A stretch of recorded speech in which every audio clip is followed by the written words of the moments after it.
Hello students, welcome back to Sachin math classes. जो हमारा MSc का मैथ चल रहा है partially differential equation and mechanics.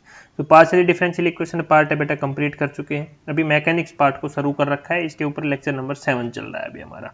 ठीक है, इससे पहले के लेक्चर का लिंक नीचे डिस्क्रिप्शन में दिया हुआ है। बहुत सारे मैथ कराए, उनका लिंक भी नीचे डिस्क्रिप्शन में चेक कर सकते हो। अगर आपको नोट्स की पीडीएफ चाहिए तो वो भी नीचे डिस्क्रिप्शन में अवेलेबल है, आप जाके ले सकते हो। ठीक है बेटा, आज का लेक्चर शुरू करते हैं। आज का लेक्चर नंबर 7 क्या है हमारे रूथ इक्वेशन, जो कि मोस्ट इंपॉर्टेंट टॉपिक है, एग्जाम पॉइंट ऑफ व्यू से आया हुआ टॉपिक है कि रूथ इक्वेशन क्या होती है। बेटा रूथ क्या है, रूथ ने क्या किया, हमने अभी तक क्या पढ़ा, थोड़ा सा या साइड में बता देता हूँ। हमने अभी थोड़े दिन 2 दिन 3 दिन से लेक्चर ले रहे हैं। एक तो हमने लैग्रेंज इक्वेशन सीखा, लैग्रेंजियन इक्वेशन सीखा। इससे पिछले लेक्चर में हमने हेल्मिंटन इक्वेशन सीखा। डोंकिंग थ्योरम से पहले हेल्मिंटन इक्वेशन सीखा था। तो यहाँ हमने क्या पढ़ा था, लैग्रेंजियन में एल टी क्यू आई का डॉट, ये लैग्रेंजियन था। तो इससे हमारी क्या इक्वेशन बनती थी, d by d t curly L upon curly q i का dot minus curly L upon curly q i is equal to 0। ये हमारी लैग्रेंज थी। हिल्मिंटन में हमने क्या सीखा, हिल्मिंटन वेरिएबल क्या थे, T Q I P I, ये थे हमारे। इसकी इक्वेशन क्या सीखी हमने, क्यू आई का डॉट किसके इक्वल होता है, करली एच अपॉन करली पी आई के, और पी आई का डॉट किसके इक्वल होता है बेटा हमारा, माइनस का करली एच अपॉन करली क्यू आई के। ये दो हमने सीखा बेटा। ठीक है, आज इनका ही यूज करेंगे। क्यों बताया अभी तक मैंने ये रामायण, क्योंकि रूथ इक्वेशन, रूथ ने क्या किया बेटा, रूथ था ना, रूथ ने क्या किया, consider the following set of, देख पढ़ना, इनका भी यूज बताऊंगा अभी क्या है। Consider the following set of variable to characterise the state of system of the time t. इसने क्या किया बेटा, कुछ पार्ट तो इसने लैग्रेंजियन वेरिएबल का ले लिया और कुछ पार्ट इसने हेल्मिंटन वेरिएबल का ले लिया। तो कुछ पार्ट इसका ले लिया और कुछ पार्ट इसका ले लिया, उससे इसने क्या बना दी, रूथ इक्वेशन बना दी। ठीक है बेटा, तो इसलिए मैंने दोनों इक्वेशन यहां पे लिखी है। ये लैग्रेंजियन पढ़ाया था और मैंने ये हेल्मिंटन पढ़ाया था आपको। ठीक है, दोनों हम प्रूव कर चुके हैं ऑलरेडी। अब क्या है, रूथ ने क्या वेरिएबल लिया, दोनों में से कंबाइन किया। तो रूथ ने अपने क्या वेरिएबल लिया, T Q I Q alpha Q I dot and P alpha, ये ने अपने रूथ ने अपने वेरिएबल ले लिया। इसमें क्या है, आई हमारा कहां तक जा रहा है, 1 से लेके m तक जा रहा है। अल्फा कहां तक जा रहा है, m+1 से लेके n तक जा रहा है। m क्या है हमारा, arbitrary fix number but less than n है। ठीक है बेटा, m क्या है हमारे आर्बिट्रेरी फिक्स है, बट m हमारा क्या है, लेस n से छोटा है। ठीक है बेटा, समझ में आई। इन इक्वेशनों का यूज भी करेंगे आज हम दोनों का, कैसे करेंगे, कब करेंगे, सबके ऊपर आएंगे धीरे धीरे। तो रूथ ने ये दोनों में से ये वेरिएबल्स उठा लिए अपने। उसके बाद देखते हैं आगे रूथ ने क्या किया। We have to express all the q dot alpha in term of P alpha. क्या किया उसने, जो क्यू अल्फा डॉट की टर्म थी उनको पी अल्फा में कर दिया। अल्फा हमारा क्या ले लिया, m+1 से लेकर n तक जा ही रहा था। तो यूटिलाइज दिस रिलेशन, उसने ये रिलेशन दिया कि पी अल्फा, ये रिलेशन हमारा p alpha is equal to क्या है, curly L upon curly q dot alpha. Alpha की वैल्यू यहां तक जा रही है। फिर उसने एक रिलेशन दिया हमें, determinant bracket curly square l upon curly dot alpha curly dot beta, alpha beta m+1 से लेके n not equal to 0, equation number 2।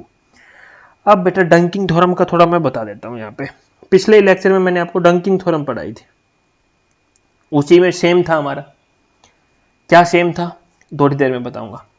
L हमारा क्या था अभी तक, हमारा l is equal to l क्या था हमारा, पीछे टर्म पे चलते हैं। एल अभी तक ये था बेटा हमारा, l is equal to l ये था। ठीक है, अब क्या बोल रहा है, एल हम क्या ले लेंगे, now treat l as function of this. अब एल को इस फंक्शन के, एल इज इक्वल टू क्या हो जाएगा, ये हो जाएगा, इस फंक्शन के रूप में ट्रीट करेंगे। और जो ये थे ये हम सारे क्या हो जाएंगे, इसके पैरामीटर के रूप में ट्रीट करें। तो डंकिंग थ्योरम में भी सेम किया था। ठीक है बेटा, डंकिंग थ्योरम में भी सेम किया था। यहाँ डंकिंग थ्योरम में क्यू डॉट नहीं था, यहाँ पे डॉट नहीं था, यहाँ पे डॉट नहीं था, बस यहाँ पे डॉट था तो यहाँ पे डॉट आने शुरू हो गए। यहाँ एल को इसके फॉर्म में लिखा, वहां भी एल को हमने उसमें क्यू अल्फा 1 2 ऐड किए थे। यहाँ पे हमने ये मान लिया एल को, जिनको हम इसके पैरामीटर के यूज में यूज करेंगे। आगे चलते हैं, नई अप्लाउड डंकिंग थ्योरम। ठीक है, अब क्या करिए, डंकिंग थ्योरम अप्लाई किया एंड वी गेट। बेटा डंकिंग थ्योरम हमारा अप्लाई किया तो क्या वो अल्फा डॉट किसके इक्वल होता है, कर लिया आर अपॉन कर ली पी अल्फा। ठीक है, अल्फा की वैल्यू ये होती है, इसको मैंने इक्वेशन नंबर 3 नाम दे दिया। और एक न्यू आया, न्यू वेरिएबल आया आर। आर क्या आया, कहां से आया, एक बार डंकिंग थ्योरम पे चले थोड़ा, चलो डंकिंग थ्योरम पे थोड़ा चलते हैं, वहाँ पे डंकिंग थ्योरम के बारे में बताते हैं, कहाँ से आर आया, कहाँ से क्या आया, वो थोड़ा सीख लेते हैं। चलो ये मैंने डंकिंग थ्योरम पढ़ाई थी। डंकिंग थ्योरम क्या बोल रहा था, एक्स हमारा कोई ये था फंक्शन था, तो इसका डिटर्मिनेंट क्या था बेटा, नॉट इक्वल टू 0 था। ठीक है, इससे हमारा एक वेरिएबल ट्रांसफॉर्म किया तो वाई आई आया था इसकी फॉर्म में। ठीक है बेटा, फिर हमारा जब ये एक्स हमारा था तो ये आया था, फिर आगे क्या किया इसने, एक वाई लिया तो हमारा ये एक्स आई की फॉर्म में ट्रांसफॉर्मेशन आया। देख वाई था तो एक्स आई की फॉर्म में आया है, और एक्स था तब हमारा वाई आई की फॉर्म में आया था। देखो ये एक्स था ना, तो वाई आई की फॉर्म में आया था। ठीक है, तो हमारा इन दोनों के इनके एक फॉर्मूला आया था, y is equal to summation of i is equal to 1 से लेकिन x i y i minus x, ये हमारा फॉर्मूला आया था। इसी फॉर्मूला का हम यूज करेंगे। ठीक है बेटा, और ये हमारे इस रिलेशन का भी यूज करेंगे। फिर इसने क्या किया, एक्स में कुछ अल्फा 1 अल्फा 2 ऐड कर दिया और वाई में भी अल्फा 1 अल्फा 2 ऐड कर दिया, तो हमें ये प्रूव करना था डंकिंग थ्योरम में। चलो एक बार थोड़ा वो फॉर्मूला जो अभी हमने किया है उसके ऊपर चलते हैं, अपने टॉपिक के ऊपर। अभी देखो अभी हमारा ये कुछ आर आया, ठीक है बेटा, कुछ आर लिया हमने, ठीक है, कर ली आर अपन कर ली पी अल्फा किया तो हमारा क्यू डॉट की फॉर्म में आ गया, समझ में आ गया।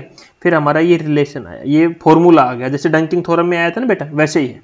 क्या फॉर्मूला आया, R is equal to summation alpha is equal to M plus 1 से लेके एन तक, P alpha Q alpha dot cap है माइनस अल्फा कैप है। बेटा ये क्या साइन है, ये साइन दैट कि Q alpha dot express in term of P alpha की फॉर्म में है, इसलिए इसको इंडिकेट कर रहा है ये साइन। ठीक है, हमें पता है कि क्यू अल्फा डॉट किसके इक्वल है, कर ली आर अपन कर ली पी अल्फा के इक्वल है। ठीक है, अब आगे चलते हैं। अब इसने क्या किया, जो ये इक्वेशन आई है इक्वेशन नंबर 4, इसको डिफरेंशिएट किया डिफरेंट डिफरेंट टर्म में। क्या कर दिया, डिफरेंट डिफरेंट इसको डिफरेंशिएट किया। देखो the variable t q y q alpha ज्यादा regarding such parameter now reason against by dunking theorem. अभी क्या किया इसने, इक्वेशन 4 को डिफरेंशिएट कर दिया बेटा। पहले किसके रेस्पेक्ट में किया, कर ली आर अपॉन कर ली टी। क्या किया, कर ली आर अपॉन कर ली टी की फॉर्म में डिफरेंशिएट किया है। ठीक है बेटा, तो क्या आएगा यहां से, तो हमारा आ जाएगा माइनस कर ली एल अपॉन कर ली टी आ जाएगा। यहां से ये टर्म का क्या हो जाएगा, जीरो, क्योंकि इसमें टी है ही नहीं, तो इसका क्या हो जाएगा, जीरो हो जाएगा हमारा। ठीक है बेटा, फिर इसने क्या किया, कर ली आर अपॉन कर ली क्यू वाई की फॉर्म में कर दिया, कर ली क्यू वाई की फॉर्म में किया, तो यहां से क्या हो जाएगा बेटा, कर ली एल, क्योंकि इसकी टर्म इसमें तो क्या हुआ है ही नहीं हमारा, तो इसमें क्या हो जाएगा बेटा हमारा, ये जीरो हो जाएगा, इसका कर ली अपन कर ली क्या हुआ ये हो जाएगा हमारा। फिर इसने सिमिलरली इसने अल्फा की फॉर्म में किया और क्यू डॉट की फॉर्म में किया, तो ये सारी डिफरेंशिएशन करके आ गई हमारी। आई हमारा 1 से लेके m तक है, अल्फा हमारा m प्लस 1 से लेके n तक है।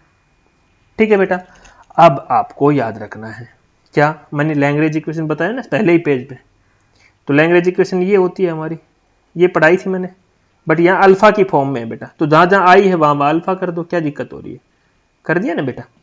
अब देखो जो जो वैल्यू आई है, अब ये जो जो वैल्यू आई है, अब इक्वेशन 5 का यूज किया है, equation by equation 5 in equation 8 we get, equation 5 का यूज किया तो हमारी ये इक्वेशन आ गई, इक्वेशन नंबर 10। बेटा अभी आंसर आना शुरू हो गया, ये इक्वेशन 10 हमारा आंसर ही आया है। ठीक है, ठीक है बेटा, यूज किया, क्या किया, यूज किया हमने, इसका यूज किया और इसको हम क्या लिख सकते हैं वो यूज कर लिया है हमने। ठीक है, फिर जो ये आ गई हमारी, फिर हमारी जो लैग्रेंज इक्वेशन थी ये दोबारा से इसी 9 को यूज किया ये भाई। अभी दोबारा में जो बची गई इक्वेशन, अब now from equation 1 P alpha is equal to किसके इक्वल है, कर ली एल अपॉन कर ली पी के, तो इसकी जगह हमने क्या पुट कर दिया बेटा, पी अल्फा पुट कर दिया, तो curly t upon p alpha is equal to curly L upon कर ली डी अल्फा। और हमें पता है इक्वेशन 6 से कि कर ली आर अपॉन कर ली क्या अल्फा किसके इक्वल है, माइनस कर ली एल अपॉन कर ली क्या अल्फा, तो इसकी जगह हमने क्या पुट कर दिया, माइनस का कर ली आर अपॉन कर ली क्या, ये इक्वेशन नंबर 11 आ गई बेटा। अब इक्वेशन 3 इक्वेशन 10 और इक्वेशन 11, ये 3 इक्वेशन आ गई, हमने अभी निकाली ना तीनों, अरे एक तो ये निकाली मेरे बेटा, एक ये निकाली और एक पहले इक्वेशन नंबर 3 निकाल चुके थे, इनसे हमारी ये इक्वेशन आ गई। इसी इक्वेशन को क्या बोलते हैं बेटा, हम रूथ इक्वेशन बोलते हैं। This equation form with the set of Ruth equation. ये आपके एग्जाम में 8 मार्क्स का क्वेश्चन था, बताओ कितना आसान क्वेश्चन है। बस आपको डंकिंग थ्योरम का यूज पता होना चाहिए, थोड़ा स्टेटमेंट लिखने का तरीका पता होना चाहिए, और ये था हमारा रूथ इक्वेशन का टॉपिक। तो रूथ इक्वेशन को हमने कंप्लीट कर लिया है। नेक्स्ट लेक्चर लेक्चर नंबर 8 में हम integral of equation of motion सीखेंगे कि इंटीग्रल इक्वेशन ऑफ मोशन क्या होता है बेटा, 8 मार्क्स में आया वो क्वेश्चन है। ठीक है, इसको हम नेक्स्ट लेक्चर में सीखेंगे नए टॉपिक के साथ।